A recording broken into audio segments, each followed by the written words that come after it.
This content is for kids. It's not for kids. Isn't that what I said?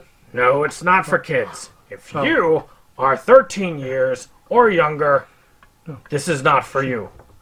Do I have to kill somebody in order to actually make that point across? No, man, you don't have to kill Wait no one. a second. Oh, no. When we return to our planet, the High Court may well sentence you to torture. He likes movies, we like movies. SeptumSin versus the world. SeptumSin versus the world. SeptumSin versus the world. SeptumSin versus the world. I'd buy that for $1. Greetings, and welcome to another episode of Video Game Diaries. For those of you following it, this has been a kind of slow burn part of the channel where I talk about video game stuff exclusively, be it reviews, or tours, or introductions. This time, I have a review. Death Stranding. This is how I got the game. Look at that. That is so cool on the back there. It's a very beautiful game. Got with a limited edition PlayStation. So I can upgrade, because I've heard that you really want a Pro for this particular game. It's also an exclusive to the PlayStation.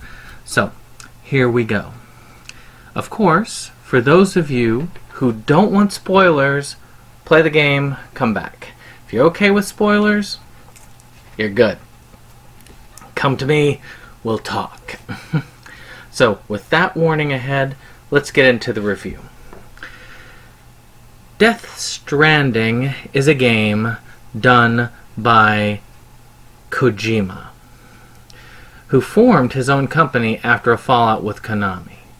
Now, you might know Kojima for things such as Metal Gear and the new Silent Hill reboot that was supposed to come out and just didn't.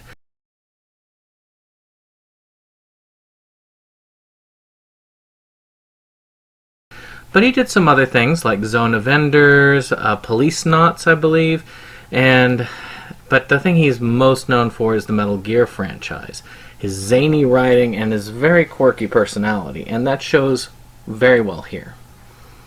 Much like the aforementioned Silent Hills, when he left, all of us fell down because Guillermo del Toro was involved, and Norman Reedus was involved, and we were all into Walking Dead at the time, so we were like, heck yeah. Shut up and take my money! But it got canceled. Then he said, oh, I've got this new project, and showed this weird thing with this baby and this tar and all this weird stuff, and naked Norman Reedus, and said, hey, we're working with the same team, we're bringing you something completely different. Then years and years and years went by with nothing to show for it, until fairly recently when they started showing longer and longer cutscenes. But like anything Kojima, you never know what you're going to get until you get it. This particular game is a strand game, to go from his words. A game that connects everyone together. So, this particular one stars Norman Reedus' character, a guy named Sam.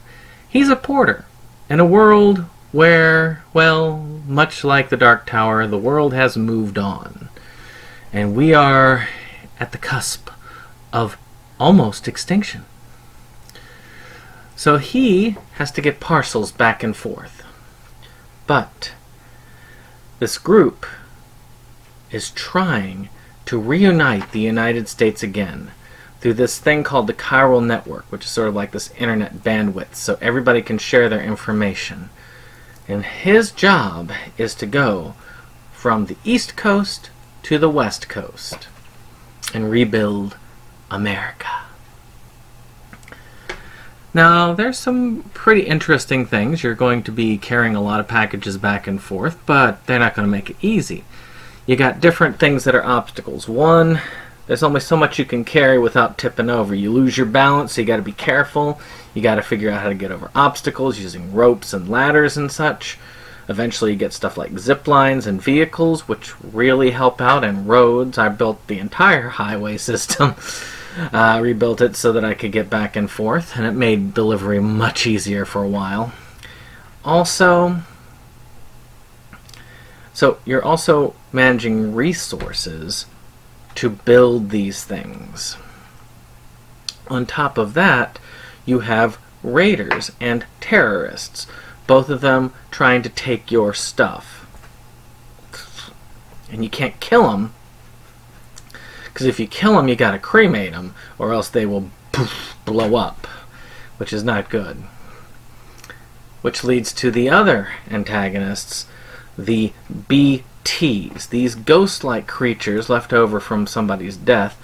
They're scary at first and annoying later on, until you get to the giant creatures that you fight. And there are some pretty interesting boss battles throughout this game. So, that's a loose one. There are spoilers in that, but not a ton. I mean, to many that would be too many, but I'm not going to try and spoil all of it for you. So let's talk about the positive aspects of this game. It is a beautiful game. It's got amazing music. It's got just this amazing thing. It's kind of relaxing going back and forth. Once you know your routes, you can do these things kind of mindlessly and just enjoy the backgrounds. Enjoy just the general environments. You've got grasslands, you've got forest, you've got snow-capped peaks, and you've got desert. So you've got all these different types of environment to trudge back and forth in. Even wrecked cities that have been destroyed by this thing. These are things that you get to see in this game. So, also, the story is very intense. It pulls you in, you care about the characters. I was very sad coming close to the end, and very happy as the ending rolled through. So that's another positive. Also, if you want to continue playing afterwards, they allow you to, which is also pretty cool. So you can just keep going, keep building things, and you can build certain reputations at each of the places that you visit. And there are hidden locations that you can find that open up so you can actually extend their stuff. And there's tons of texts. So that will lead into the negative. First off, if you don't like reading a lot of stuff, this might not be the game for you. There are pages and pages and pages of text where they email you. They've got data dumps, historical encyclopedias, pictures, music files, all of this junk. You could be on there for months looking through this. And maybe during this day and age, that is a good thing. Also, the game can get a bit monotonous at times, going back and forth, back and forth, back and forth. But believe it or not, even though it sounds very monotonous, it's not as monotonous as it would appear.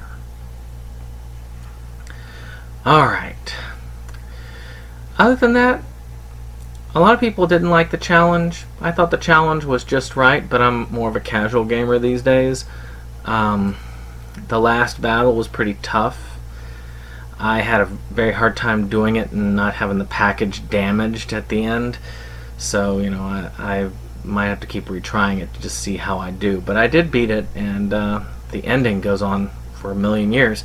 So again, if you understand Kojima and you like Kojima's games, this is a great game for you. If you don't like Kojima, or if you're just looking for another Metal Gear game, you might do a little bit more investigation. Combat is there, stealth is there, but it's not everything.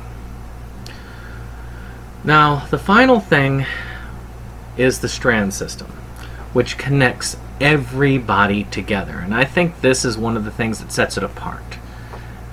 People build things with these resources. I've told you this.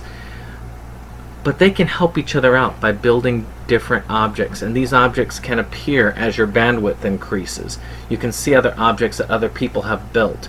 People can donate supplies to other players. You can help other people out, and you can build stronger relationships with different players to gain more presence of their objects in your world. And that's really neat. So that is a really cool aspect, and that is why it's a Strand game. So what do you think? Let me know in the comments below. As far as what I think, I would give Death Stranding an 8 out of 10. Well, that's been our review for the time. I hope you've enjoyed this. Of course, hit like, subscribe, and share. And I will see you on the next one. Goodbye. Bye.